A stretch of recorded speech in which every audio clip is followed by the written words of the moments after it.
El amor ágape en el matrimonio consiste en que la felicidad de la persona con la que estás casado es antes que tu felicidad.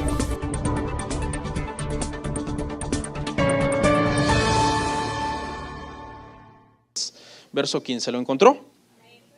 Dice la palabra del Señor así. Dice, para que si tardo sepas cómo debes conducirte en la casa ¿de quién? En la casa de Dios, que es la iglesia del Dios viviente, columna y baluarte, ¿de qué? De la verdad. Vamos a orar. Señor, te damos gracias en este momento. Nos permite, Señor, por tu misericordia, por tu gracia, poder estar hoy acá para meditar, Señor, en la Escritura y para poder aprender, Señor, los conceptos que hoy tú quieres que atesoremos en nuestro corazón. Nada sucede por casualidad, Señor, en este mundo, y si hoy estamos aquí en este lugar es porque tú lo has permitido y hay un plan y un propósito divino siempre detrás de todo lo que tú permites en nuestras vidas. En el nombre de Jesús decimos amén. ¿Pueden sentarse? El día de hoy voy a usar unos minutos para hablarles un tema importante desde mi punto de vista. A mí me encanta hablar eclesiología, que es todo lo que tiene que ver con la iglesia. Es una de las áreas que sinceramente más me apasionan. Y el día de hoy vamos a hablar algo un poco de eclesiología, hermanos. El tema se titula Una iglesia bendecida. No sé si por ahí tenemos el póster, ese es el título, ese es el tema que vamos a estar hablando el día de hoy. Amén. Para entrar a este tema, hermanos, para hacer una pequeña introducción de este tema, quiero contarles un poquito acerca de nuestro llamado, de mi llamado al pastorado, un poquito nada más. No es con el propósito de contar mi vida, ni nada de eso, ni de robarle el tiempo a la palabra, sino quiero usar este momento como una especie de introducción para que después, ya cuando yo comience a hablar lo que vamos a hablar, usted ya se entienda un poco más, ¿verdad? Lo que vamos a estar compartiendo. Bueno, por la gracia de Dios, hermanos, yo me convertí al Señor en el año 2002. Ya tengo 14 años en el Evangelio, 14 años convertido al Señor.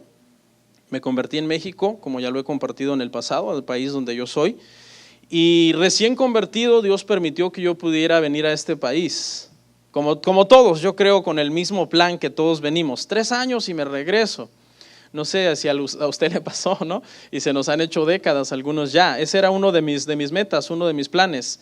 Estar cierta cantidad de tiempo en el país, hacer cierta situación ahí económica o financiera y volverme para mi país, regresar para mi país.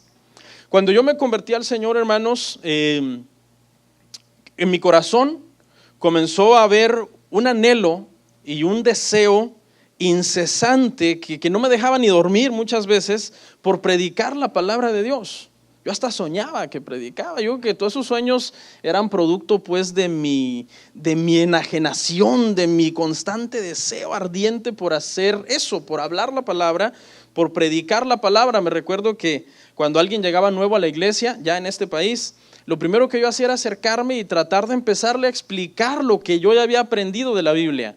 Algunas veces llegaban personas nuevas que tenían preguntas básicas y yo sentía que tenía la capacidad para respondérselas, para poder aclararles sus dudas. Y ese deseo provocó que yo comenzara a prepararme de forma autodidacta. ¿Sí sabe qué significa autodidacta? Autodidacta es cuando no tienes quizás un mentor o un líder, un maestro, alguien súper preparado que es el que te va enseñando paso a paso, sino que tú mismo comienzas a rebuscarte libros, enciclopedias, comentarios, diccionarios, tratando tú mismo de comenzar a armar lo que tú quieres entender acerca de la palabra del Señor. Me tocó ser muy autodidacta. Y lo que voy a compartir se lo comparto con humildad y sin tratar, hermano, de jactarme ni nada de eso, Dios me guarde. Pero ¿sabe qué? Una de las principales cosas que Dios puso en mi corazón fue un deseo extremo por leer la Escritura. Era algo extremo al grado de que yo me compré una Biblia de bolsillo y yo de esas pequeñitas, y cada minuto que yo tenía libre en mi día, yo lo utilizaba para leer. Yo leía en el carro del trabajo, yo leía en la mañana rumbo al trabajo, en el regreso, llegaba rápido, me bañaba en mi cuarto, sacaba mi Biblia, comenzaba a leerla. Era como, no sé, un momento yo creo que la gente que lo veía, yo vivía con familia mía, un hermano mío, tal que quizás pensaron ya se volvió loco, ¿no? Pero era un deseo muy grande, un deseo muy, muy vehemente. Recuerdo que recién convertido al Señor, pues en los primeros 6 meses yo leí la Biblia, el Nuevo Testamento en 2 ocasiones y el Antiguo Testamento, que es más extenso, una ocasión completa, y de allí volví a comenzar a leerlo. Y obviamente del paso de los años, ya 14 años, he tenido la oportunidad, gracias a Dios, de volver a leer otra vez la Escritura completa en más de 2 ocasiones, una vez más. Pero mire, le estoy compartiendo esto porque el tema que vamos a hablar hoy, vamos a hablar acerca de qué es una iglesia bendecida. ¿Qué es lo cuáles son las características que una iglesia tiene para ser bendecida? Entonces, quiero contarle un poco de mi vivencia en cuanto a la iglesia para que usted más o menos tenga una idea. Mire, en el año 2005 nos casamos con mi esposa. Y cuando nos casamos, uno de los primeros, hermano, deseos y anhelos en nuestro corazón, ya juntos, fue volver a mi país, donde yo soy. Ese era nuestro anhelo, ese era nuestro deseo. Porque le cuento, hermano, que desde recién convertido, yo lo que quería era predicarle a las personas. Ese era mi deseo, ese era mi anhelo, era algo ardiente que no me dejaba en paz. Entonces, cuando yo me casé, yo dije a mi esposa, ¿sabes qué? Vamos a volver a mi país. Y vamos a comenzar a hablarle de la palabra del Señor a mis padres, a mis hermanos, a la familia allá en el país de uno. Que por cierto, uno tiene ese deseo, pero mucha gente que a mí me ha tocado, que han pasado por ahí, que se han ido con ese deseo, han vuelto fracasados. Porque uno piensa que al llegar allá todo el mundo te va a atender y que tu mami te va a decir, y tu papi, bienvenido mi hijo, pues evangeliza, me voy a aceptar a Cristo y a cambiar. Y lo primero que mucha gente me ha dado testimonio, especialmente un hermano mío de carne que a él le pasó, es que llegas a encontrarte con un poco de amabilidad los primeros días y después con un absoluto rechazo. No me hables más de tu religión. Nosotros con mi esposa compramos una propiedad en nuestro país, dijimos nos vamos, ahorramos dinero, llegando allá empezamos a construir la propiedad. Ese era nuestro plan, esa era nuestra idea. Pero les cuento, hermanos, que antes de tomar esa decisión, comenzó en nosotros un anhelo y un deseo de iniciar la obra acá en Estados Unidos. Algo que nosotros no queríamos. Y la razón por la que nosotros no queríamos, aquí está mi esposa en primera fila que no me deja mentir, es porque aquí, hermanos, en Estados Unidos hay una iglesia en cada esquina. Sí. Váyase por aquí, en esta calle, usted va a encontrar un montón de iglesias, o para acá, o por la India, por la calle que usted agarre. Por donde usted agarre, hermano. El otro día fuimos a un shopping center con mi esposa y en ese shopping center hay 4 iglesias. En el mismo shopping center. Aquí hay 2, aquí estamos nosotros y a la par está una iglesia que no es latina, es coreana. Pero las iglesias abundan, sobran acá en Estados Unidos, y esa era una de las razones por las que nosotros no queríamos comenzar un estudio bíblico aquí en Estados Unidos, porque muchísimas iglesias. Así que mire, yo no le voy a mentir, nosotros no oímos la voz de Dios, ni tuvimos una revelación así mística donde mi cuerpo salió del Espíritu, yo me fui en una nube y Dios me habló, pon una iglesia. No, sí, porque eso sería mentirle. No hubo nada místico, no hubo nada que yo le diga, no, es que Dios nos lo reveló. Simplemente, hermano, fue una persecución de parte de Dios. Yo así lo siento. Acuérdese que Dios dice que pone el querer como el hacer por su buena voluntad. Y ese deseo estaba siempre en nosotros, aún desde recién convertido, cuando yo estaba dando mis primeros pasitos en el evangelio. Ese era mi deseo, predicar el evangelio y compartirle el evangelio a las demás personas.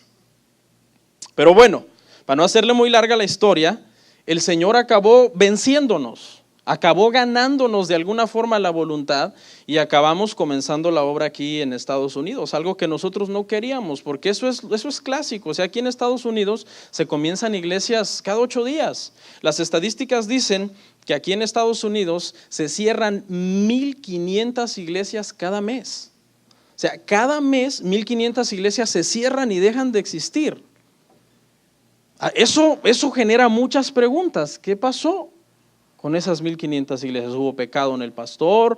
¿No había llamado? ¿No había gracia? No sé, sería ponernos a divagar tratando de encontrar cada una de las explicaciones a cada una de las iglesias que cerró.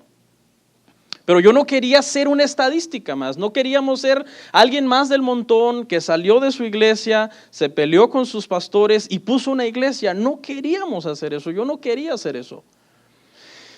De hecho, en el año 2005, hermanos, la iglesia donde yo pertenecía, tenían una iglesia filial, en el aeropuerto, me acuerdo. Y hubo un problema, la iglesia filial tuvo un problema con los pastores de la iglesia central. Y los pastores renunciaron. Así que Dios había puesto esa gracia ya, Dios ya había revelado el llamado a pastores, a hermanos, a todo mundo en la iglesia. Y los pastores me dijeron, hágase cargo, hermano, de esa obra. Yo por obediencia, yo seguí las instrucciones, seguí las reglas. ¿Ok? Por obediencia, yo dije, ok, voy a ir y me voy a someter por obediencia a mis autoridades. Lo que pasó fue que los pastores cuando cerraron la iglesia también se llevaron los miembros. Así que me acuerdo que los pocos domingos que tratamos de seguir la obra con el apoyo de algunos hermanos de la iglesia, era nada más ir a la ciudad, evangelizar un poco a las 10 de la mañana, irnos al santuario por fe, esperar a ver si alguien de los que le habíamos evangelizado iban a ir, y nadie llegaba. Así que me tocaba a mí predicarle a los mismos hermanos de la misma iglesia que habíamos ido desde aquí para allá. Y ese era nuestro servicio. Entonces los pastores decidieron cerrar, dijeron no podemos estar pagando esa renta, es que nosotros pensamos que al irse los pastores los miembros iban a quedar, pero no, se fueron los pastores, se fueron los miembros también, decidieron cerrar y yo feliz. Yo feliz, ¿por qué? Porque yo no sentía que eso era lo que Dios quería hacer en mi vida en cuestión de predicar. Yo sentía que esa no era la línea teológica o doctrinal por la cual Dios me quería llevar. Sin embargo, yo me sometí, respeté las reglas y todo. Cuando llegó el momento, obviamente, yo sabía que eso yo sí lo iba a ir a hacer, pero a México. Ese era mi plan. Yo decía, esto sí lo voy a hacer, pero no aquí y no bajo estos parámetros, sino en mi país y bajo los parámetros que Dios me está marcando para iniciar la iglesia. Ese era mi plan. Pero bueno, Dios, de alguna forma, nosotros caímos como en una trampa, por decirlo así, trampa entre comillas, porque a veces uno se pone a pensar en el pastorado y uno dice, ¿cómo llegué aquí? Espérate, ¿cómo llegué aquí? Y tú dices, no sé, en algún momento algo hablando humanamente, ok, hermano, no me malinterprete, yo amo el llamado, pero humanamente uno dice a veces como que en un momento Dios me entorpeció un poco el entendimiento y pum, caí y ya estoy acá ahora. Así es como más o menos nosotros comenzamos la obra acá en Estados Unidos.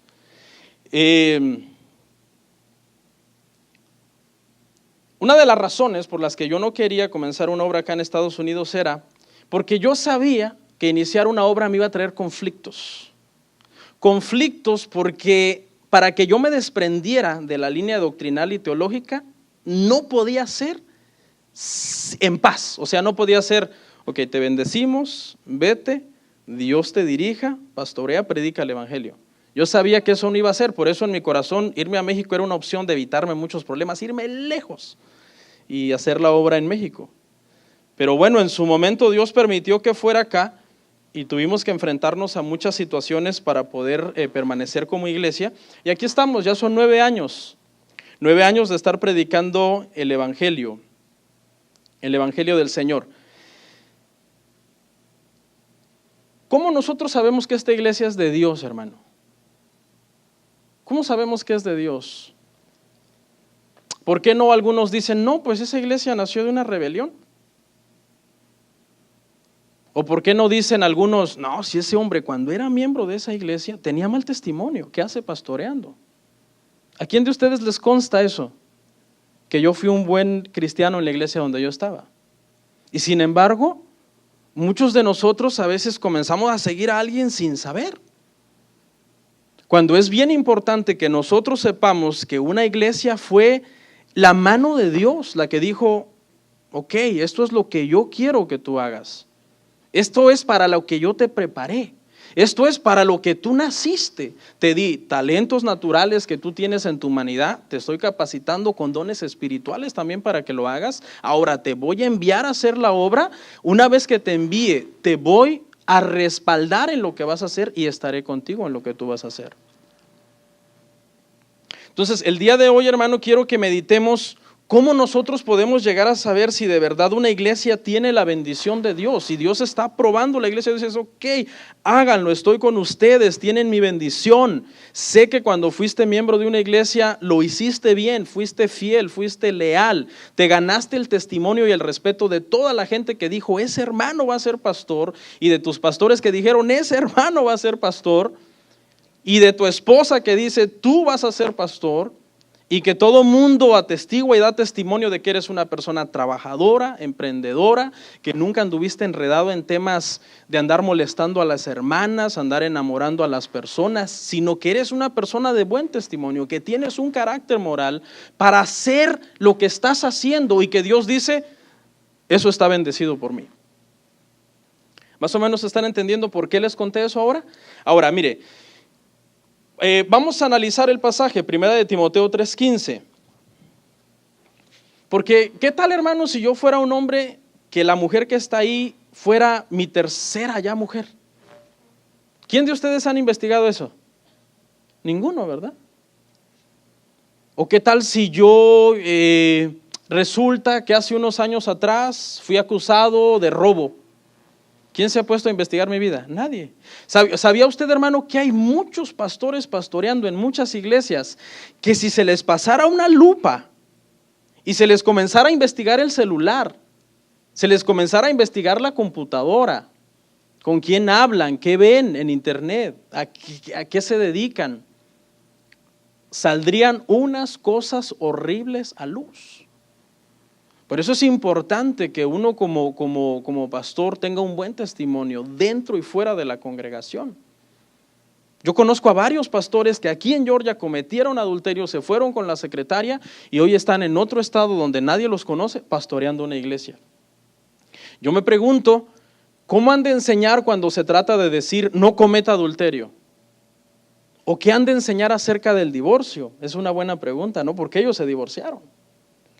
Entonces, como siervos de Dios debemos de tener la autoridad moral para pararnos aquí y hacer la obra del Señor.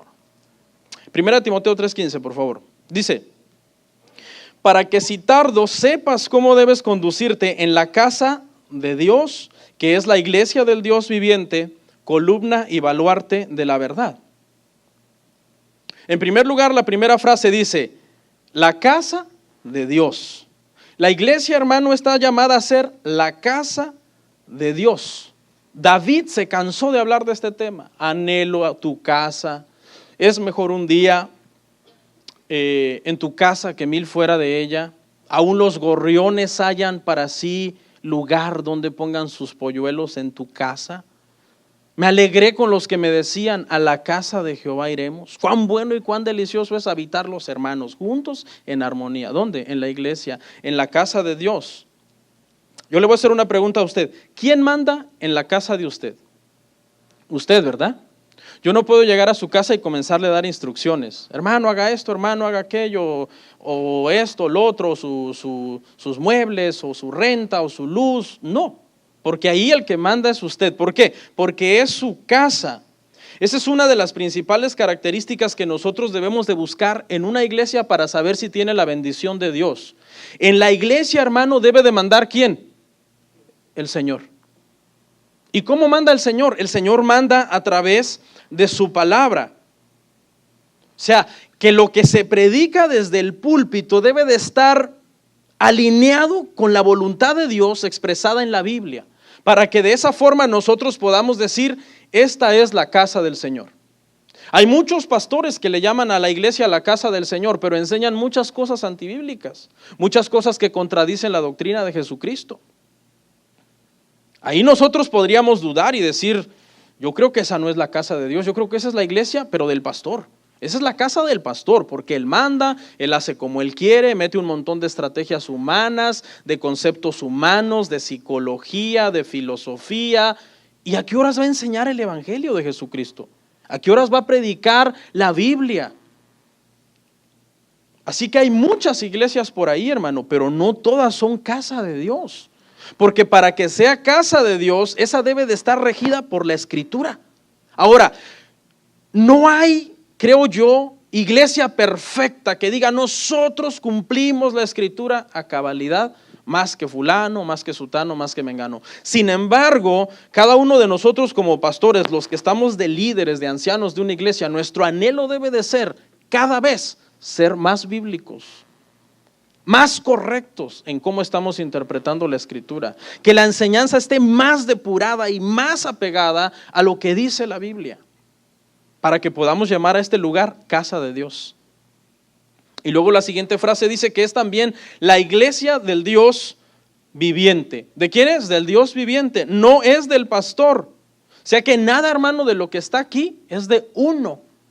¿Usted sabía que hay pastores, hermano, que cierran la iglesia, venden las sillas, venden las bocinas, venden el proyector y se quedan el dinero? ¿Por qué? Porque ellos creen que lo que tiene la iglesia es de ellos. Ahora, entendemos y sabemos, somos sabios, ¿verdad? Sabemos que por propósitos legales, por incorporaciones del Estado, por cuestiones de contratos, etcétera, etcétera, hay nombres que aparecen como dueños de lo que está aquí. Pero eso no se nos debe de subir al corazón. Nunca debemos de perder de vista que todo lo que está aquí es ¿de quién? De Dios. Por ejemplo, las cosas que están aquí en esta casa de Dios. Yo voluntariamente decidí no aparecer como el dueño de lo que está aquí, sino uno de los ancianos de la iglesia. Es el que aparece como el dueño de todo. No les digo quién es, no vayan a secuestrar. ¿Por qué? Porque yo no tengo miedo de que si un día la iglesia, algo pasara, no es mía. Yo no puedo decir, hey, véndanme esas sillas para sacar para el pasaje, para irme huyendo para otro estado porque ya hice algo malo. No. Todo lo que tenemos acá pertenece a Dios. ¿Sabe qué, hermano? Aquí entre paréntesis le voy a decir algo. Cuide las cosas de Dios, hermano. Ahí están las sillas llenas de chicle. Mire, yo entiendo si alguien tiene un problema médico y si por cuestión médica tiene que mascar chicle, hermano, que el doctor se lo recomendó y es una prescripción médica, porque suele suceder. Usted sabía que se utiliza para cuestiones nerviosas, sí. Pero yo le voy a dar un consejo, hermano, y tómelo con humildad, se lo doy. No más que chicle cuando estamos adorando, es una falta de respeto a Dios. No más que chicle cuando se está predicando. Ok, vamos a decir que anda mascando chicle antes del servicio y después del servicio. Pero en esos dos precisos momentos, hermano, no más que chicle.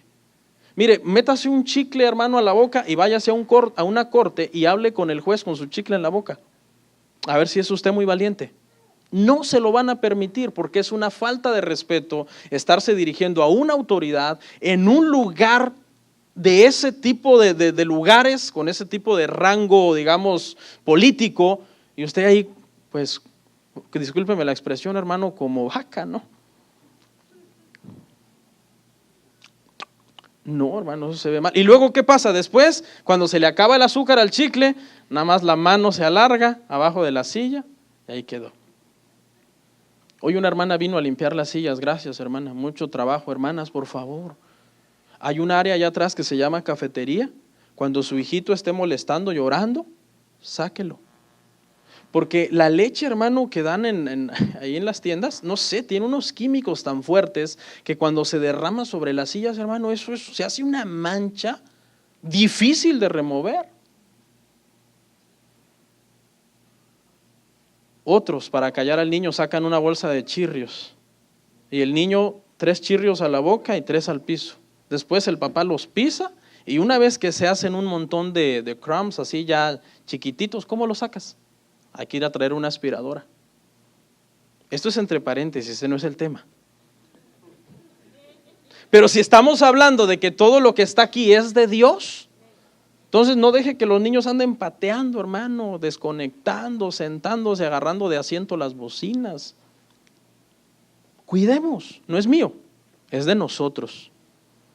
Entre comillas es de nosotros. ¿Por qué? ¿Quién es el dueño? Dios. Porque dice que Él es el Dios viviente.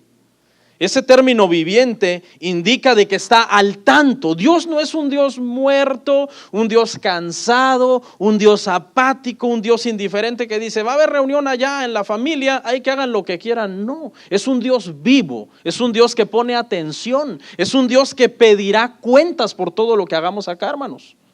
Dios pedirá cuentas. Por eso es un Dios viviente. En Apocalipsis dice que se presenta como el Dios que anda en medio de los candeleros de oro. Da a entender como supervisando. Los candeleros de oro ahí en Apocalipsis 2 y 3, donde habla de las 7 iglesias, se refiere a las iglesias. ¿Y se acuerda que va y las recrimina a 5 de ellas? Y las recrimina duramente y solamente a 2 les hace un elogio porque estaban haciendo bien las cosas. O sea que la menor parte de iglesias son las que hacen bien las cosas. Y nosotros, para llamarnos casa de Dios, debemos de esforzarnos, hermano. Yo sé que no vamos a llegar a la perfección nunca en esta tierra, pero esforcémonos por hacer las cosas bien, hacer las cosas en orden.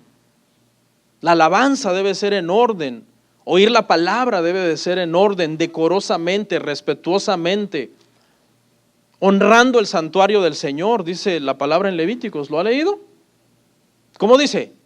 Tened en reverencia mi santuario. ¿Y quién firma? Yo, Jehová. Y eso aplica a estos tiempos de la gracia también. ¿Por qué? Porque esta es la casa de Dios. Estamos leyendo Timoteo, tiempo de la gracia.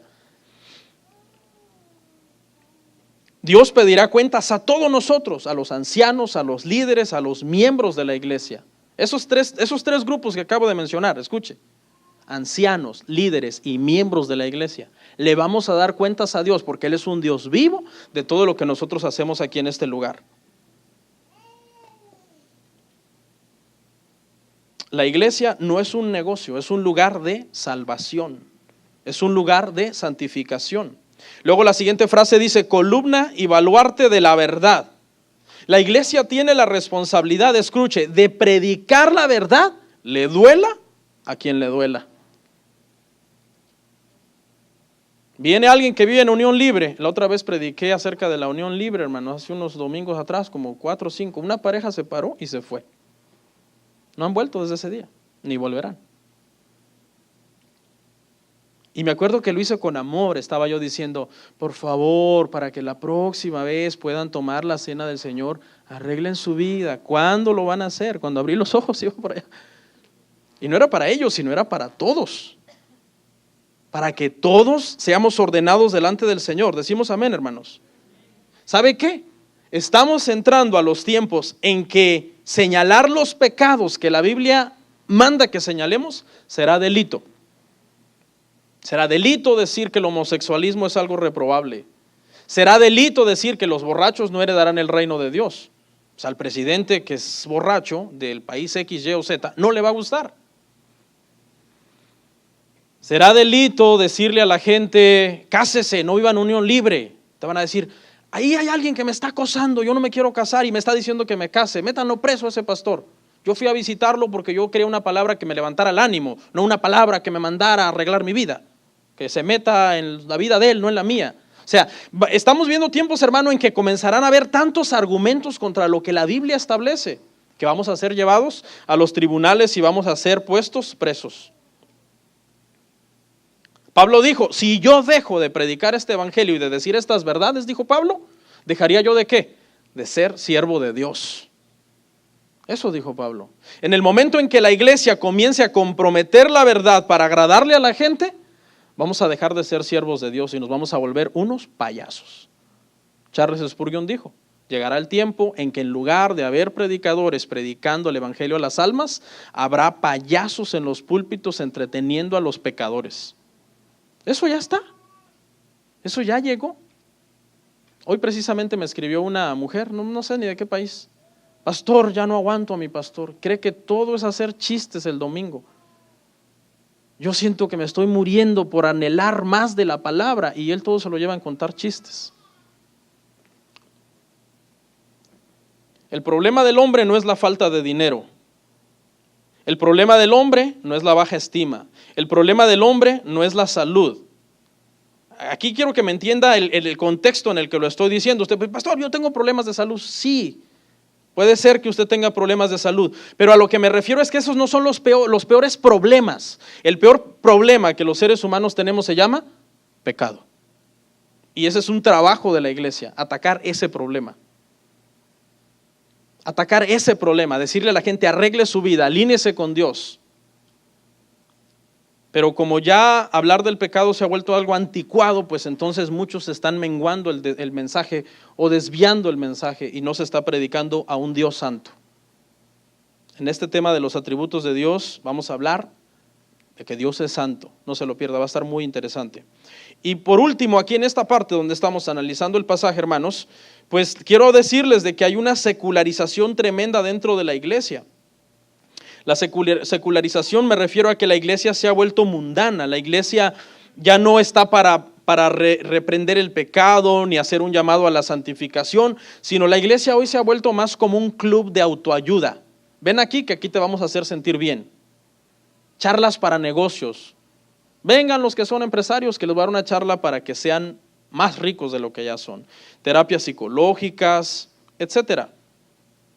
Se ha dejado de predicar a Jesús y se ha vuelto pues muy secular la iglesia, lamentablemente.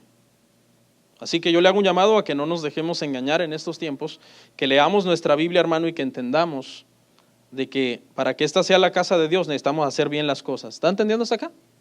Necesitamos hacer bien las cosas. Si hay algo que hay que mejorar, hay que mejorarlo. Usted nunca se resista, hermano, ¿ok? No se resista.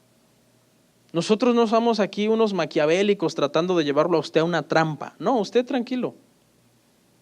Que lo que nosotros como ancianos estamos queriendo hacer es llevar a la iglesia a buen puerto, tratando de que cada vez seamos más bíblicos, más correctos en la interpretación de la Escritura.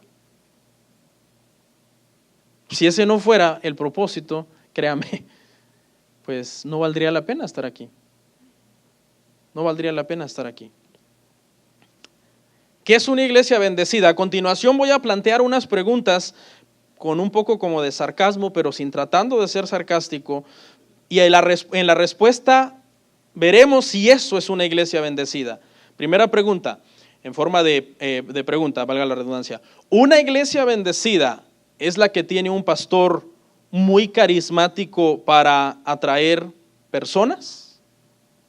O sea, porque muchos dicen eso, muchos dicen, nuestra iglesia es bendecida porque nuestro pastor es el mejor, no hay nadie como él.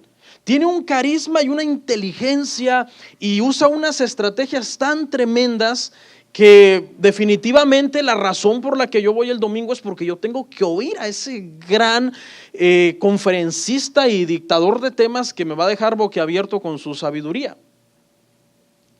Fíjese que curiosamente en la Biblia ningún predicador tuvo esas características. Sin embargo, hoy día son pocos, escuche, pocos los pastores que no son así. Son pocos, son contados los pastores que no les interesa quedar como los inteligentes cuando predicaron el domingo, sino que lo único que les interesa es predicar el evangelio, aunque todos se enojen. Eso es renunciar, eso es renunciar a la gloria. Porque mucha gente, vengo y le repito, ha llenado muchas iglesias solamente porque el pastor es muy carismático. Por ejemplo, está el típico pastor para el que todo es amor. Este pastor yo le llamo el pastor al estilo Walter Mercado. ¿Se acuerda de ese personaje que por cierto desapareció, no? Que como decía al final, yo les doy todo, ¿cómo? Todo, ya ni me acuerdo la verdad, ¿no? Si alguien muy farandulero por ahí que me recuerde. Todo lo que me sobra, algo así, ¿no? Pero se refería a amor, sobre todo mucho amor, algo así. Yo le llamo así a este tipo de pastor, que todo para él es amor, sus sermones siempre están llenos de amor, de frases bonitas que te levanten el ánimo, que te levanten el ego, pero no te van a decir que dejes el pecado, que vivas en santidad. Si vives en unión libre, que te cases. Si eres borracho, que dejes de tomar, porque los borrachos no heredan el reino de Dios. Si eres adúltero, que dejes de adulterar, le seas fiel a tu cónyuge. No, o sea, todo consiste nada más en levantar. Hermanos, por favor, mire, es tiempo de que algunos de aquí dejen de ser niños, porque los niños necesitan lechita. Yo creo que ya es tiempo de que nosotros nos alimentemos de todo el consejo de la palabra de Dios. ¿Qué dijo Pablo? Yo no rehusé anunciar ¿qué? todo el consejo de la palabra de Dios. Y todo es todo, no es nada más amor. No es nada más que yo solamente quiero amor. La mejor forma de un pastor cuidar a las ovejas, hermano, es predicarles el evangelio. Mucha gente es como muy débil y depende mucho de abrazos, de llamadas, de apapachos, de que me hagan mi cumpleaños, de que me hagan mi fiesta, háganme una pijamada. Pastor, organíceme todo eso, hombre, si usted es mi pastor, demuéstreme su amor. La gente quiere ver al pastor como su mamá. Pero ¿sabe qué, hermanos? La preocupación principal del pastor debe de ser predicarte la palabra de Dios.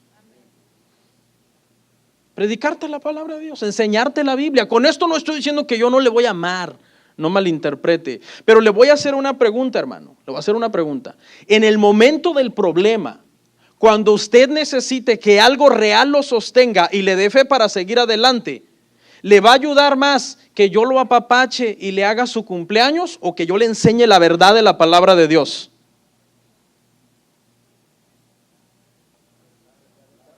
Gracias, hermanos. Gracias.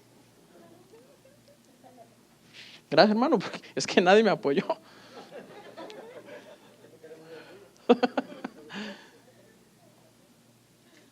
Es la palabra la que te va a sostener. Yo te puedo apapachar, si quieren puedo dejar de predicar la Biblia y me voy a dedicar a perseguirlos a usted, hermano. Le voy a mandar WhatsApps, inbox, le voy a poner, cada vez que usted llegue del trabajo, no sé cómo le voy a hacer, porque son muchos, una florecita en la puerta que diga, bienvenido, de parte de tu pastor, te amo, una carita sonriente. Y todos los días cuando llegue de trabajar le voy a llamar, hermano, ¿cómo le fue en el trabajo? Fíjese, pastor, que me machuqué un dedo. Ay, hermanito, ahorita voy para allá con unos curitas.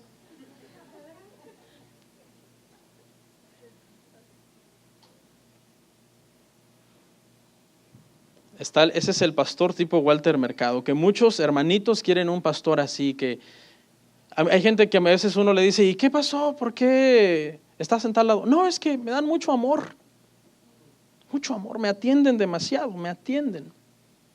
Así me dijo una persona hace unos días que hablé con él. Le digo, ¿y qué hace ahí? Porque me estaba diciendo, es que a mí me gusta la doctrina de la iglesia de ustedes. Yo quisiera estar con ustedes, pero es dificilísimo irme de mi iglesia. Le digo, ¿por qué? Dice, es que mi pastor me da mucho amor, pero está en contra de todas las doctrinas que su pastor predica. Está el segundo tipo de pastor, que es el pastor que anhela llevar a la gente a triunfar, a cumplir su propósito. Ese pastor, su meta es, usted va a ser grande, usted va a ser poderoso, usted va a ser rico. O sea, la meta es que todo el mundo sea grande, todo el mundo sea poderoso. Y esa iglesia se dedica toda la vida a descubrir tu propósito. ¿Usted ya sabe su propósito? No sé mi propósito. Tienes que leer mi libro, Una vida con propósito. Por cierto, hermano, y sin querer ser sarcástico ni nada en este aspecto, porque es lamentable lo que pasó. No debió haber pasado y ojalá y nunca hubiera pasado, ¿no? Pero usted sabía que el autor de Una vida con propósito, Rick Warren, ya me balconeé. Usted sabía, hermano, que millones dieron testimonio de que ese libro cambió sus vidas. Pero ¿sabe algo irónico? Él tenía un hijo de 27 años que se suicidó. Ojalá y nunca hubiera pasado eso, ¿eh? Pero es que ¿sabe qué, hermano? El único libro que cambia la vida de las personas es la Biblia.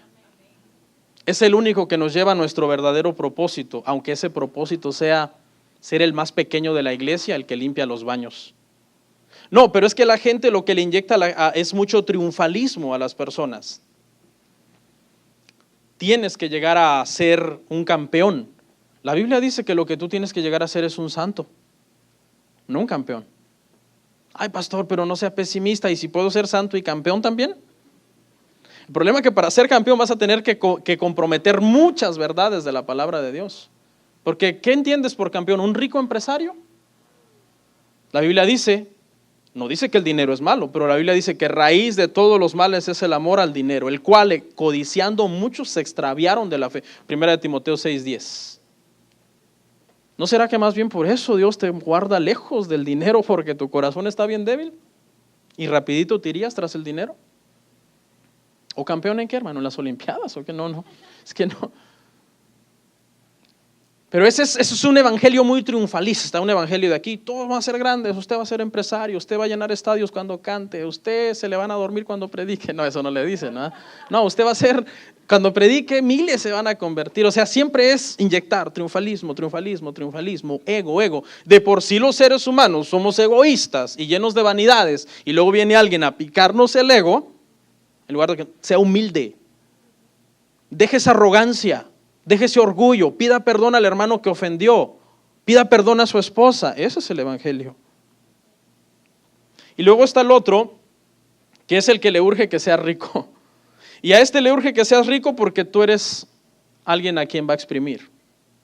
Entonces, eso todo es al dinero, todo redunda en el dinero. Y esos son tres tipos de predicadores carismáticos, muy carismáticos, llenan estadios, llenan colosos, iglesias gigantescas para dar sus conferencias de motivación. Y hay uno muy famoso por allá en Texas que dice, es que yo no necesito decirle a la gente cosas malas. Ellos vienen golpeados de allá afuera, heridos. Yo lo que tengo que decirles es, eres especial, eres el más guapo de Texas. Cristo te ama. Sigue como vas, solamente sigue viniendo acá y dando dinero. ¿Sabe qué? Ese trabajo hay que dejárselo a Dalai Lama, a Mahatma Gandhi, a Aristóteles y todos sus discípulos, esos filósofos griegos, y nosotros debemos de predicar el evangelio de Jesucristo. Pablo dijo, yo me propuse no saber nada, aunque era un sabio, sino solamente conocer a Jesucristo y hablar de Jesucristo y predicar que éste fue crucificado. Compare usted los discursos que hoy día se dan en esas grandes reuniones de autoayuda con este mensaje de Pablo. Un mensaje radical, un mensaje en donde Pablo lo que quiere predicar es el evangelio para que las almas sean salvas, para que las almas dejen el pecado y vivan una vida agradable delante de Dios. Los profetas del Antiguo Testamento, los apóstoles del Nuevo Testamento fueron gente humilde, sencilla en su forma de vestir, en su forma de vivir. Fueron odiados por la gente, odiados, asesinados muchos de ellos. Hebreos 11:36, veamos lo que dice acerca de ellos. Mire, vaya conmigo ahí. Hebreos 11:36.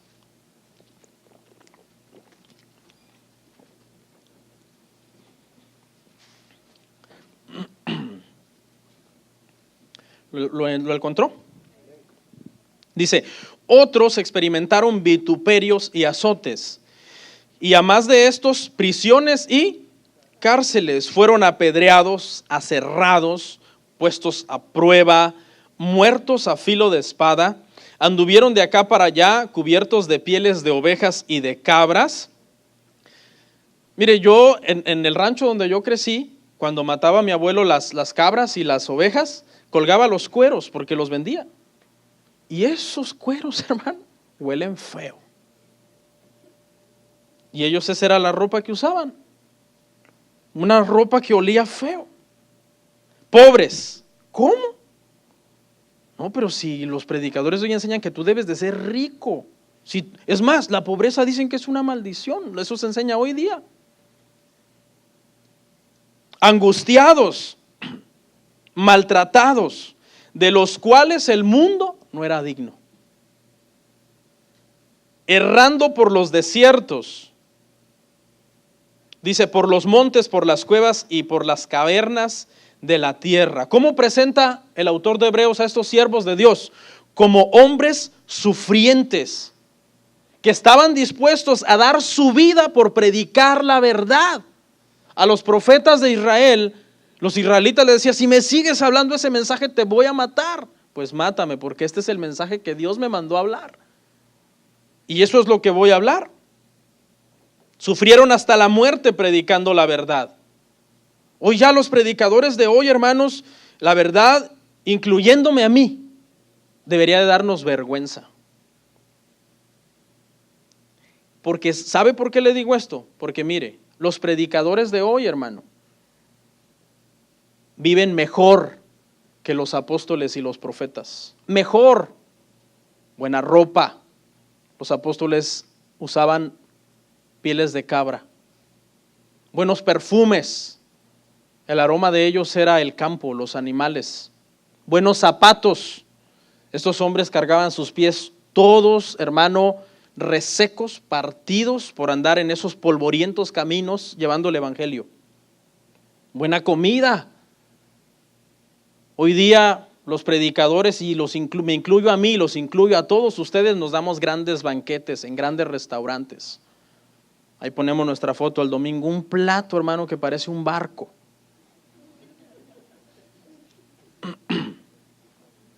Comemos mejor que ellos, vestimos mejor que ellos, vivimos mejor que ellos, pero ¿sabe qué? Lamentablemente muchos no le llegamos ni a los talones cuando se trata de predicar lo que ellos predicaban. ¿Por qué? Porque por miedo comprometemos el mensaje con tal de agradar a las personas. Pero me encanta porque dice, de los cuales el mundo no era digno. O sea, el Espíritu Santo que inspiró esta porción les da un lugar de honor. Como diciendo, el mundo los aplastó, los hizo menos, pero el mundo ni era digno de ellos, no se los merecía el mundo. Eran hombres tan apasionados, tan entregados, tan santos y consagrados a Dios, que esas audiencias que los rechazaron, no sabían lo que estaban haciendo. Tenían a unos santos delante de ellos y los apedrearon y los mataron.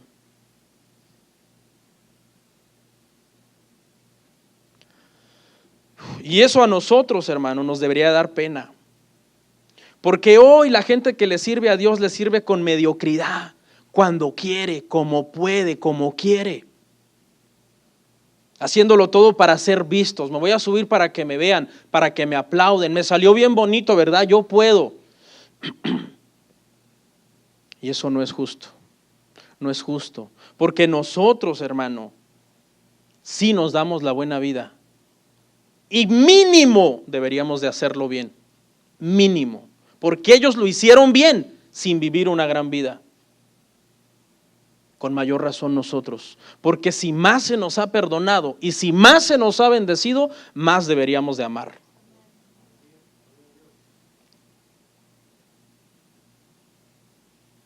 ¿Sabe qué? Pidámosle perdón a Dios, todos. Todos. Pidámosle perdón a Dios, porque comparados con estos hombres, somos indignos. El mundo no era digno de ellos, pero nosotros somos indignos muchas veces. Lo contrario, pero ¿sabe con quién? Con Dios. Yo le hago un llamado, hermano, a que le pida perdón a Dios. Le pidamos perdón a Dios y volvamos a servirle, ¿sabe cómo? Con amor y con sinceridad. Lamentablemente mucha gente le sirve a Dios por intereses personales, buscando lo suyo, buscando sacar ventaja.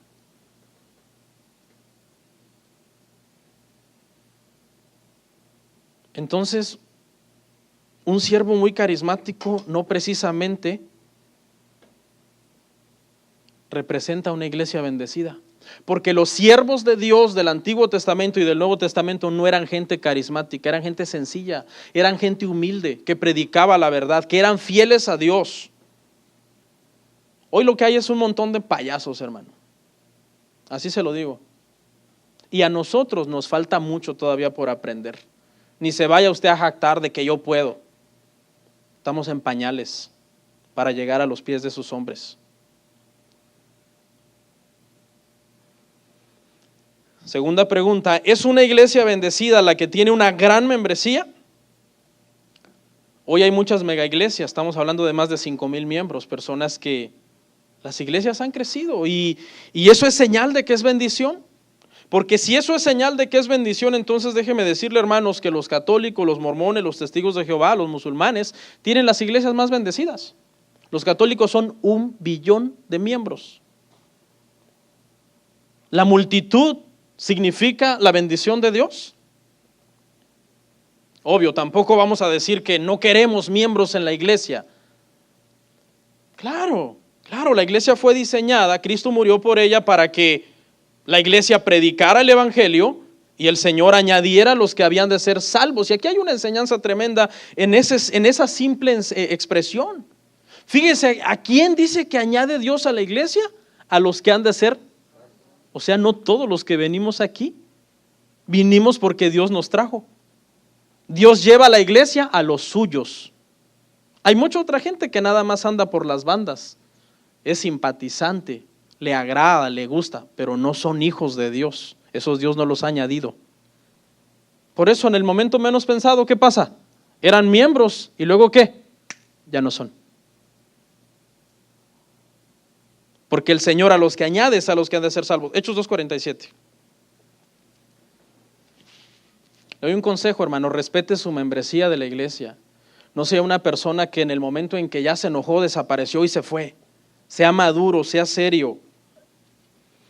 Hechos 2:47 dice, alabando a Dios y teniendo favor con todo el pueblo, y el Señor añadía cada día a la iglesia los que habían de ser salvos. O sea, muchos llegan, pero de todos esos que llegan hay un grupo que Dios añadió. Los otros no, los otros son nada más ahí. Es cuestión de ellos, no es una cuestión de Dios.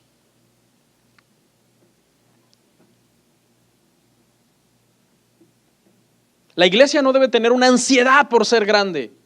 Ay, hermanos, nuestra ansiedad es ser 1000. Porque es esa ansiedad y esa desesperación la que hace que se empiecen a meter estrategias antibíblicas.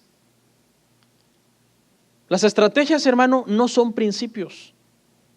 Los principios son eternos. Un principio, por ejemplo, para que la iglesia crezca, predicar el evangelio. Eso es eterno, eso siempre hay que hacerlo. Ya cuando la gente dice, tú agarra tus 7, tú a tus 12, tú a tus 20 y ve y me traes a tus 12. Y si no me los traes, vas a ver. Esas son estrategias pasajeras.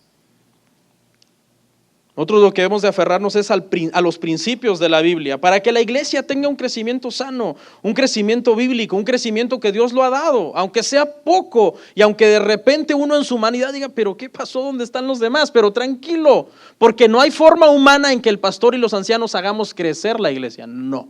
Cuando nosotros nos propongamos hacer crecer la iglesia, lo más seguro es que nos vamos a equivocar. Pero si hacemos nuestro trabajo, predicar el evangelio como un principio eterno, para que las personas vengan a oír el evangelio y por el evangelio sean salvos, y por ser salvos ahora anhelen ser santos, esa gente no hay que andarlos obligando a nada. Es un deseo personal, vehemente en ellos por ser hijos de Dios, por hacer su voluntad. Y ese es un crecimiento sano, es un crecimiento donde tú descansas y tú dices, bueno, los que llegan los viernes es porque lo anhelan. O los que el domingo decidieron mejor ir a lavar la ropa, pues es porque no lo anhelan. ¿Usted sabía que la iglesia del Nuevo Testamento era una iglesia estricta? No aceptaban a cualquiera. No era de que vengan todos. Hoy he escuchado a muchos decir esto, más que nada en conciertos. El otro día estaba oyendo a una persona que es cantante y dice, y esto no es crítica, hermanos, porque ya madure. Dice, vengan a mi concierto, mormones, testigos de Jehová, católicos, musulmanes, todos somos hijos de Dios. Vengan y adoremos todos juntos a Dios en el Coliseo, levantando nuestras manos juntas, mormones, testigos de Jehová, musulmanes. Hermano, no tiene ni el ABC de doctrina. No sabe nada de doctrina. En el Nuevo Testamento, los apóstoles no andaban invitando a todo mundo, venga, sea miembro. ¿Sabe que muchas veces los pastores tenemos una prisa porque alguien sea miembro? ¿Y qué pasó, hermano? ¿Cuándo se va a hacer miembro usted? No, lo estoy pensando. Mire, la iglesia debería de ser así. Esta es la forma ideal como la Biblia manda. Cuando alguien llega, ¿sí?, dejarlo. Cuando él diga, estoy listo para hacerme miembro, entonces uno decirle, espéreme tantito, usted está listo, pero nosotros, la iglesia, no estamos listos.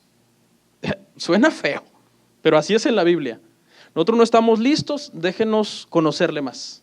¿De dónde viene? ¿Quién es su pastor? ¿Por qué se fue de ahí? ¿La mujer que trae es su esposa, la primera, la segunda, la tercera, la quinta? ¿Estos hijos son de los dos o 3 son de usted? Yo sé que algunos están pensando, ay pastor, no se vaya al extremo, créame. Ahora, ¿eso es para hacerle un mal a esa familia? No, es para hacerle un bien.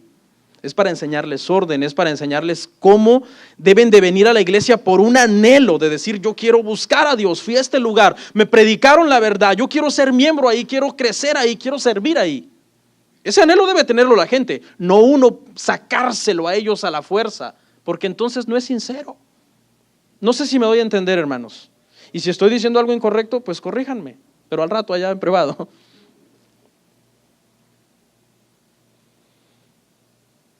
A nosotros, ¿sabe qué nos ha pasado, hermano, acá?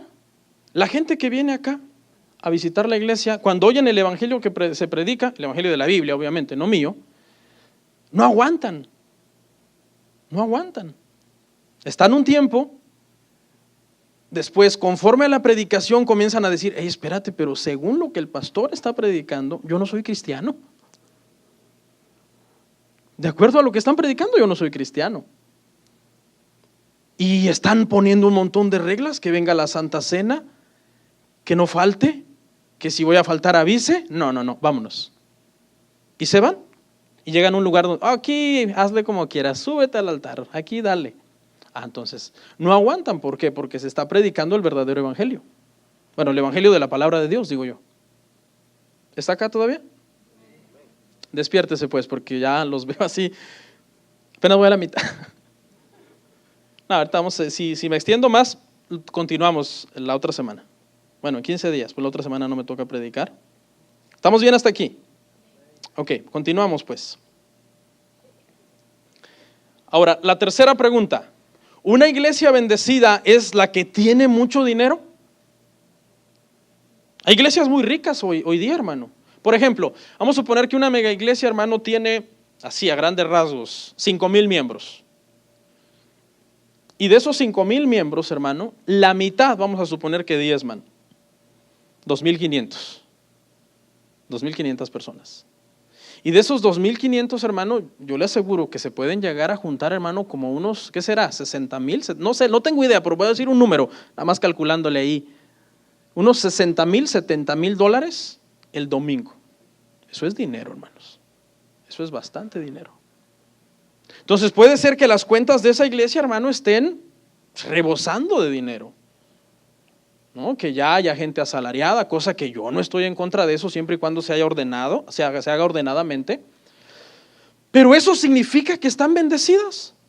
Que diga el pastor, no hermanos, pues mire, ¿quieren saber qué tan bendecidos somos? Aquí está el statement, miren cuántos tenemos en los ahorros, ahí está la bendición de Dios. Eso es bendición. Porque miren lo que dice mi Biblia, Apocalipsis 3:17, vaya ahí conmigo. Dice, porque tú dices, yo soy rico y me he enriquecido, y de ninguna cosa tengo necesidad, y no sabes que tú eres un desventurado, miserable, pobre, ciego y desnudo. Esta es la iglesia de la Odisea, una de las 7 iglesias de Asia Menor. Se creían ricos, influyentes y poderosos. ¿Por qué? Porque tenían dinero, y Dios los miraba como pobres, miserables, ciegos y desnudos. Eran ricos en lo material y paupérrimamente pobres en lo espiritual. ¿Sabe qué me imagino? Que era una iglesia que el pastor subía y decía, ¿quieren oír un chiste? Y luego decía, ya contaba su testimonio de sus viajes a París y todo, ya se acabó.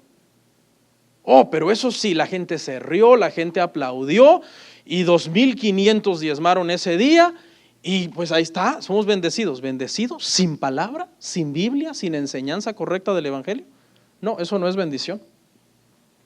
La mayor parte de las iglesias, hermanos, son así hoy. Pastor, ya deje de criticar.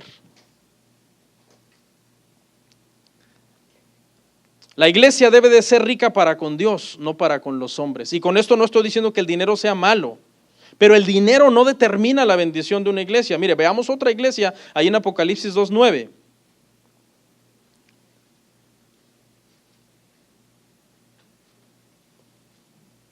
Dice, yo conozco tus obras y tu tribulación y tu pobreza, que tú eres, dice, y tu pobreza, entre paréntesis, pero tú eres rico. Y la blasfemia de los que se dicen ser judíos y no lo son, sino sinagoga de Satanás. Esta era una iglesia pobre en lo material. Eran pobres los hermanos. La Odisea era una iglesia opulenta. Sí, ya me imagino yo ahí que el pastor llegaba con un buen traje y todo el mundo en camello nuevo o en caballo recién herrado, no sé. Pero los otros pobres hermanos, los de esta otra iglesia, hermano, pues era una iglesia sencilla, ahí lo más básico, quizás pisito de tierra, aunque sea bien emparejadito, echando agüita para que no se levante el polvo, sencillo ahí a lo humildito. El pastor quizás pasaba por ahí enfrente y se paraba por ahí en un lugarcito a hablarles, a enseñarles. ¿Sabe qué? Era una iglesia poderosísima en la palabra, rica para con Dios, porque enseñaban la verdad de la palabra de Dios. Y aunque materialmente eran débiles, espiritualmente eran muy fuertes delante de Dios. Sí, hermano, el dinero no determina que la iglesia sea bendecida. No se vaya ahí, hermano, con la finta, como se dice. ¡Ay, qué iglesia tan bendecida! Entonces, una iglesia pequeña allá en nuestro país, con piso de tierra, donde las bancas son unos trozos de árbol, donde no hay micrófonos, no hay nada. Entonces, esa iglesia no es bendecida. Porque usted dice que aquella, la tremenda, la rica, esa es la bendecida. Delante de Dios, la iglesia bendecida o la riqueza que Dios más apremia es la riqueza espiritual de la iglesia. Nosotros podemos ser una iglesia rica, ¿sabía? Si nosotros nos apegamos a la palabra de Dios, si usted deja el pecado, si usted vive en santificación, si usted vive bajo autoridad, si usted es una persona ordenado, si predicamos el evangelio, si señalamos el pecado, podemos ser una iglesia rica. ¿O ya lo somos? Aunque quizás en lo material uno no vea grandes cosas. Cuarta pregunta y última. ¿O es acaso una iglesia bendecida la que tiene un gran edificio? Mira, hermano, aquí en Georgia hay unas iglesias, hermano. Usted maneje por ahí, se ven esos edificios colosales con su campus, universidad, su cancha de fútbol que parece terciopelo, parece, hermano, mesa de billar, playground, piscinas, 40 buses alineados ahí en el parqueo. Y tú dices, wow, qué bendición. ¿Será, hermano? ¿Sabe qué? Tal vez sí, sea bendición. Pero para ponerle el checkmark de si es bendición, hay que ir a oír al pastor el domingo. Hay que ir el domingo a sentarse ahí y oírlo. Cuando tú veas que, wow, no, es un siervo de Dios predicando el evangelio, predicando la Biblia. Oh, sí, esta es una iglesia bendecida. Pero si tiene todo eso que les mencioné y tú vas y te sientas ahí el domingo y empieza a hablar cosas que están fuera de orden, eso no es bendición. No llamemos bendición a todo, hermanos. Hay gente que a la multitud le llama bendición. Entonces Luis Miguel está bien bendecido, ¿no? Porque él mete miles de personas a los estadios. Una iglesia que tiene grandes equipos de televisión y sonido es bendecida. Una iglesia que sus equipos de audio cuestan miles de dólares. ¿Usted sabía que hay micrófonos de 7,000, 8,000 dólares? Hay iglesias que tienen 30 para todo el coro. Hay una iglesia en Texas que dice que su iluminación especial del escenario les costó $1,000,000. Oiga al pastor y da tristeza. No me ayuden. Todas estas posiciones, hermano, no hacen a una iglesia bendecida. Esas son añadiduras. No quiero que también usted me vaya a malentender, ok, hermano, que yo estoy predicando. Que tener un edificio grande es malo, que tener ahorros en la cuenta del banco es malo, que tener equipos buenos es malo. No, eso no es malo. Lo que debemos determinar es qué trabajo espiritual nosotros estamos haciendo para ver si de verdad es bendición de Dios. ¿Sí me entiende? No se va a ir al extremo ahora de, el pastor quiere que seamos bien pobres. Y yo de por sí que me cuesta para dar a la iglesia, ya no voy a dar para que seamos bien pobres. Porque el pastor dijo que hay que ser pobres en lo económico y ricos en la palabra. Yo voy a ser bien rico en la palabra, pastor, pero no cuente ni con $1 para ayudar a la iglesia. No, tampoco se pasen de inteligentes, hermanos. Yo creo que todas esas cosas que mencioné, un edificio, los equipos, etcétera, sabiendo hacer las cosas con sabiduría y sin caer en exceso, son cosas necesarias y son herramientas. Hay gente que quizás tiene 3,000 seguidores en África y no pueden venir a la iglesia, y entonces tienen equipos de televisión que necesitan hacer el streaming y necesitan que esas 3,000 personas oigan el sermón en África. Está bien. ¿Sí me entiende? O sea, no se vaya usted también a los extremos. Va a venir con un bad, un día rompamos, esto es del diablo, las cámaras. No.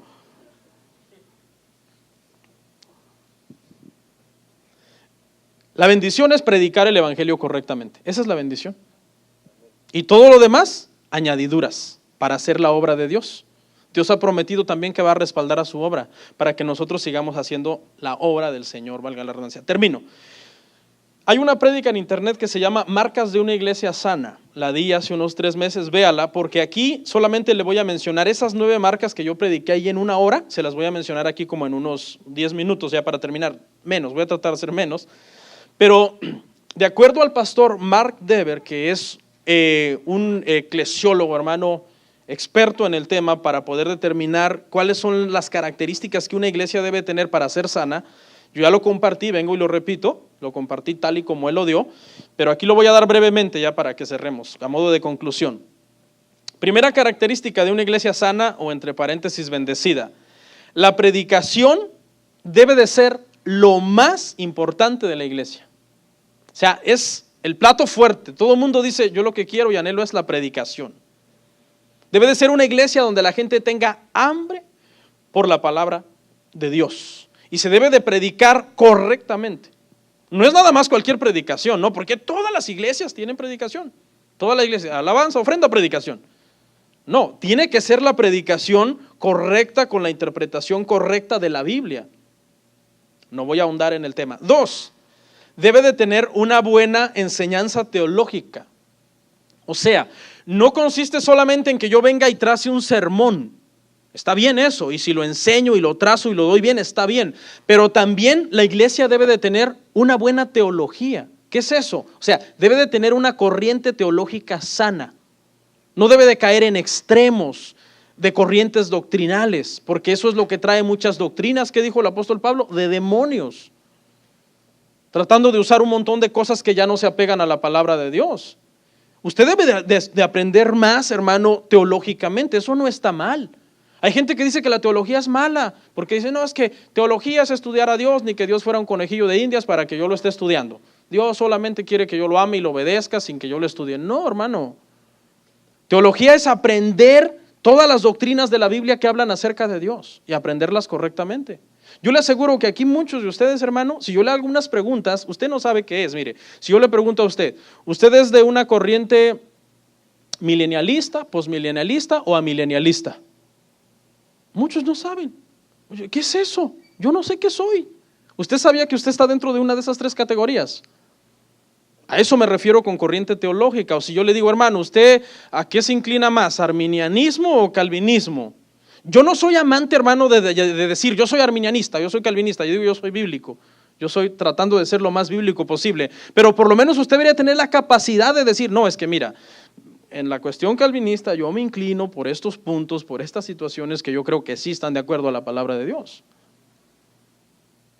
Hay mucha gente que cree que la denominación lo va a salvar. No, yo estoy en esta denominación porque esta es la denominación correcta. No, ninguna denominación salva. Mi Biblia dice que lo único que salva es Jesús. Bueno, pero ahí no quiero entrar mucho. 3, rapidito, porque ya veo a unos que casi se van. La enseñanza del evangelio nunca debe de ser minimizada. O sea, el evangelio es principal en una iglesia sana. El evangelio, Jesucristo salva, Jesucristo es el que murió por ti. No hay otro camino, solo Él es el camino. No, pero es que es muy intolerante porque también está Buda y los musulmanes. No, pues si quieres creer en otras cosas, cree en otras cosas. Si vas a creer en Jesucristo, ¿crees todo en Él o nada en Él? Con Jesucristo es todo o nada, hermano. Aquí no hay medias tintas. Él dijo, yo soy el camino, la verdad y la vida, y nadie va al Padre si no es a través, ¿qué dijo? De mí. De mí. Y eso suena a jactancia, ¿no? Pero no es jactancia, ¿sabe por qué? Número 1, porque es verdad. Y número 2, porque Él es Dios. 4, una iglesia sana o bendecida debe de saber que la conversión de las almas es en base a la palabra, la conversión. No es en base a que sentí bonito, repetiste una oración, yo tenía un problema y por eso el hermano me dijo que yo venía a Cristo, entonces si yo venía a Cristo me arreglaba el problema, entonces ya me convertí. No. La iglesia debe de tener un concepto de la conversión de es por la palabra, es por el Espíritu, es por el entendimiento de la palabra. Es que hermano, yo quiero ser cristiano. Bueno, es que no se trata también solamente de querer y ya usted se volvió de la noche a la mañana. No, entender la palabra, la palabra, la palabra. Una iglesia sana tiene que hacer énfasis en una conversión genuina, seguida de frutos dignos de santificación, que den testimonio de que se convirtió. ¿Usted cómo sabe si alguien se convirtió? Bueno, hay que observarlo. En 5 años, ¿cómo sigue? En 10 años, ¿cómo sigue? La conversión no es decir ya soy cristiano. La conversión es dar testimonio con tu carácter renovado y transformado en Cristo. Entonces, eso es importantísimo en una iglesia sana, una iglesia bendecida. El evangelismo también, el 5. El evangelismo consiste en conocer correctamente a Dios para poderle hablar correctamente a la gente de Dios. Porque si nosotros no conocemos a Dios correctamente, no estamos evangelizando, estamos confundiendo a las personas. 6. La membresía. Una iglesia sana es una iglesia que tiene miembros responsables, comprometidos, serios, formales. Hay mucha gente que cuando uno se da cuenta, en lugar de estar aquí, están en un evento allá en otra iglesia. ¿Qué es eso? Eso no es ser miembro maduro e inteligente. No, pastor, pero que usted no es mi dueño, que no sé qué. Bueno, le voy a decir una cosa, nosotros a nadie en esta iglesia le obligamos a ser miembro jamás. Cuando una persona decide hacerse miembro, tiene que estar bajo autoridad. Nosotros no somos una gente que persigue así. Quédese, hermano, ¿se va a quedar? Si se queda, lo dejamos servir. No, nosotros no. Pero si quiere quedarse, hermano, ¿ya lo pensó? ¿Ya oró? No, que sí, que no sé qué, ya oré bastante, como 7 días seguidos sin dormir. ¿Estás seguro? Piénselo bien, si todavía está muy fresco, espérese, siga viniendo un año, o sea. ¿Por qué? Porque queremos que cuando usted lo haga esté seguro y esté bajo autoridad, hermano. Un cristiano que no está bajo autoridad y que hace lo que quiere, que viene cuando quiere, que no apoya económicamente a la iglesia, que la iglesia, muchas veces la iglesia sufre por culpa de gente egoísta que se dice miembro. Si yo soy miembro, pero no apoyo.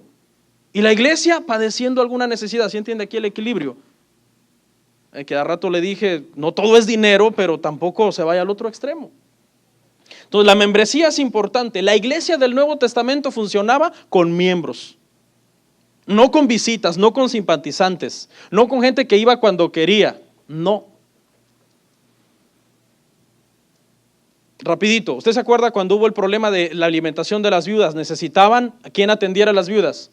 ¿Quién decidió quiénes iban a ser los diáconos? Los miembros de la iglesia. Los miembros de la iglesia se reunieron y dijeron, escojan a Felipe, a Esteban, a Prócoro, a Nicanor, me faltan otros 3, el que tenga memoria que me ayude. ¿Y qué dijeron? Esos sean los 7 diáconos de buen testimonio, llenos del Espíritu Santo, para que sirvan. Usted debe de cuidar la iglesia, usted como miembro de la iglesia, usted tiene autoridad, siempre y cuando usted ande bien. No, porque hay gente que lo quiere venir a corregir a uno y se congregan cuando quieren, luego dicen, ¿y cómo andan las finanzas de la iglesia? ¿Y usted cuánto dio? Nada, pero de todos modos. ¿Qué es eso?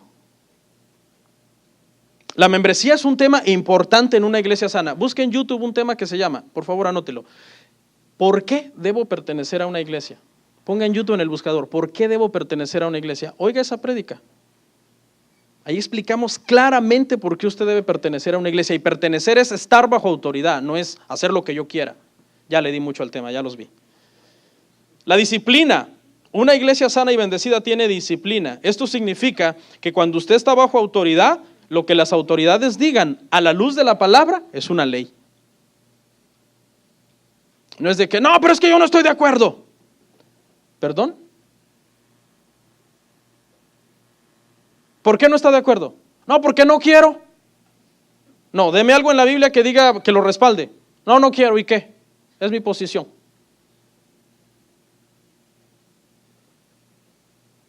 Un miembro está en disciplina, vive en santidad, vive en orden, y cuando hace algo malo, viene un anciano, viene el pastor, hermano, orden eso.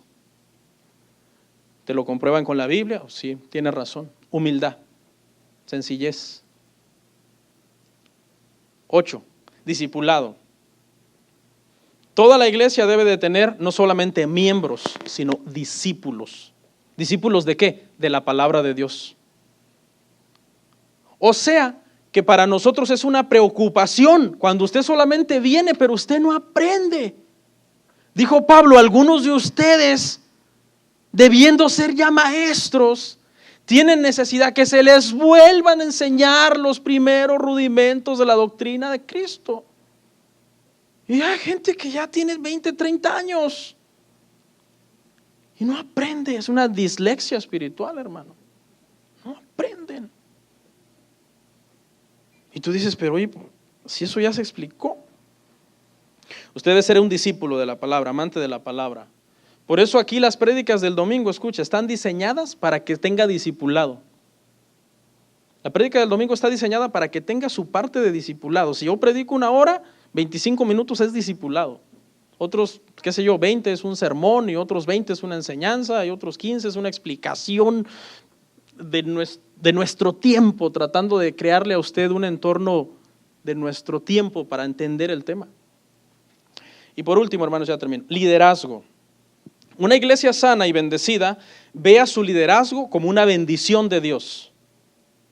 O sea, todo el mundo, el miembro de una iglesia llega y dice, mi pastor es una bendición, los ancianos son una bendición, el grupo de alabanza es una bendición, los diáconos es una bendición, las maestras son una bendición. Deben de verlo como un regalo de Dios, deben de ver al liderazgo como un regalo. Obviamente ahí ya nosotros los líderes tenemos una gran responsabilidad, dar buen testimonio, hacer bien las cosas, ser gente humilde, etcétera, etcétera. Y obviamente no somos perfectos, pero el liderazgo de la iglesia debe de ser visto por una bendición.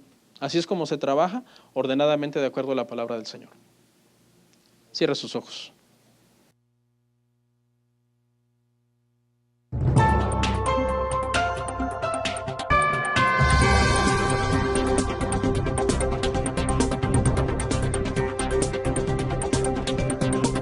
El amor ágape en el matrimonio consiste en que la felicidad de la persona con la que estás casado es antes que tu felicidad.